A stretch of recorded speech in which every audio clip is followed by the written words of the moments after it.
Hello. How are you all doing? This is Agushani, and today I actually got to stay at one of the undergrad accommodations in the University of Oxford for a night. So I thought I'll just show you how undergrad accommodation usually is like. Really, they do not have kitchen access, although they have like this common kitchen space, but I did not need to use that. But the rooms are pretty amazing, and I just thought you will find it interesting seeing where do the undergrads in Oxford stay. So yeah, I hope you enjoy.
That was a quick tour.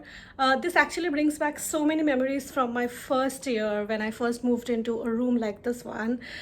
I have so many videos from that time on my channel.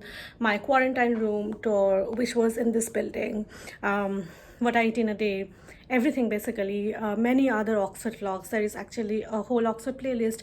Check that out, subscribe to my channel, hit the like button, do all the nice things, please. And I'll see you very soon. Bye guys.